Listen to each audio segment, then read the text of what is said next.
What's going on, everyone? Welcome back to another edition of BKNY Hoops. If you're new to the channel, I'm your host, as always, Rashid White. All right, you guys actually see the graphics. You see the actual title of the show, and these are media pundits out there looking to potentially flip like Cam Johnson for Paul George. We know Sean Marks is actually looking to take back bad contracts in order to gain draft capital. But again, you know, these draft picks, we don't really truly know what they're actually going to be. It's a serious gamble, and you got established players that we know what we're actually getting from those guys, man. So let's get into the actual article over here.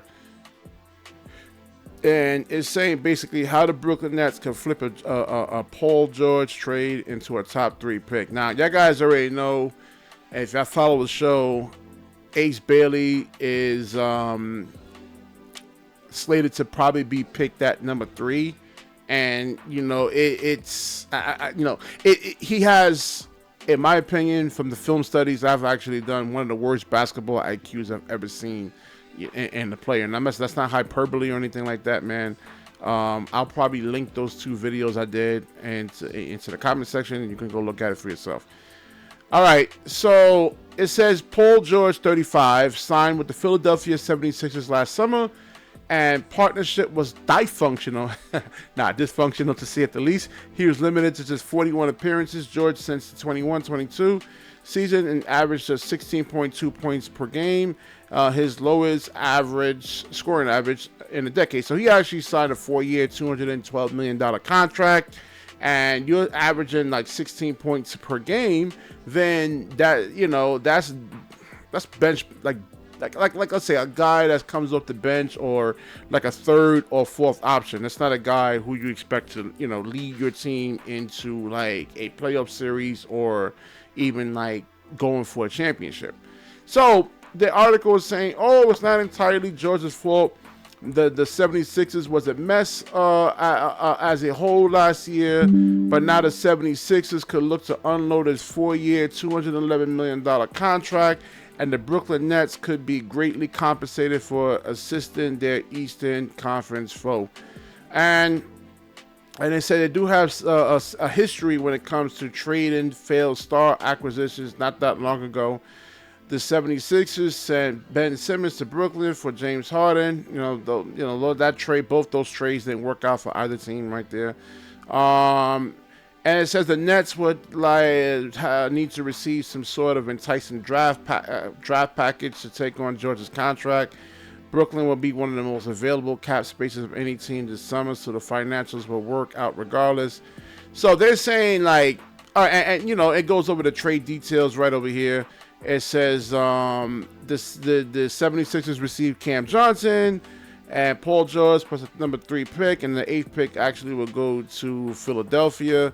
But like, I'm all for taking back contracts. That's fine. The Porzingis one actually really makes sense. But Paul George, I just think he's mentally checked out. I was on the Locker Room show last night, and we were talking about this, man. Like, you know, you put your body in such a like all the jumping, the running, you know, the oxidative stress that you really kind of put on your body, you know, you just get tired, man. I just think Paul George is done.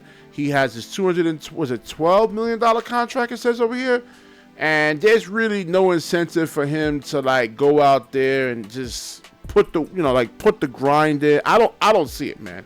I mean, he has a guaranteed 4-year, $212 million contract. It doesn't make any type of sense for him to go. This is a waste right here, man.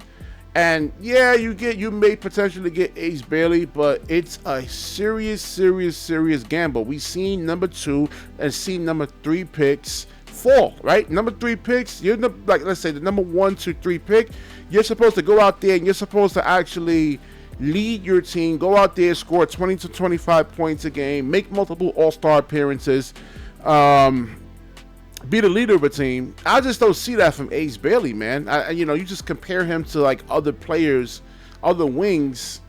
Nah, I don't know. I don't see it, man. Now he could go out there. He can actually really put the work in and go watch some film and just really understand and learn the game of basketball. But like the probability of that, it's mid. You know, that's what I'm saying. We just don't know. Now, as far as Cam Johnson, we seen him, and we seen flashes of this with the Phoenix Suns. We seen flashes of this, but I mean, he played at a damn near like an all-star caliber level last year. He was putting the ball on the floor, and one of the things that actually really makes you like into that put you into that conversation is your ability to actually really like pass the basketball when like the defense collapses on you and make the right reads. We seen that. He was posting up. He just gave you a lot of different looks, and I'm keeping Cam Johnson. You know, you can actually. He's shown that you can actually that you can actually run an offense through him. I was shocked somewhat, but your credit Jody Fernandez because he's given him the ultimate confidence, and if he does make a mistake, he's not going to yank him out of the game or yell at him or anything like that, man, and cause him to actually really overthink the game.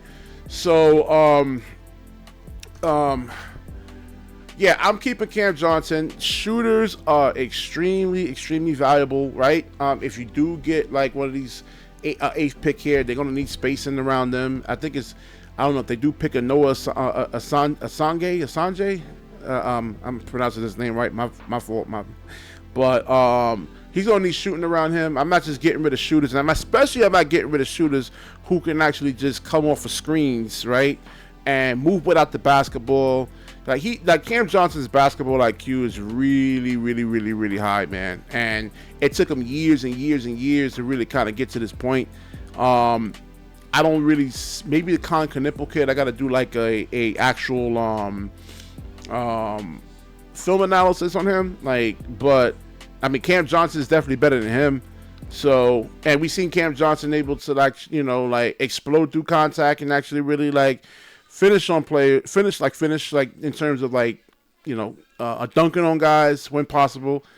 And he's a guy that's actually really wants to actually be here, so he says. And Paul George, washed, done, $212 million, right? He's good for life. He's set for life, man. So, all right. So I will wrap this video up. Definitely like, comment, subscribe. Certainly share the show. And when you share, the universe certainly shares back with you. Peace.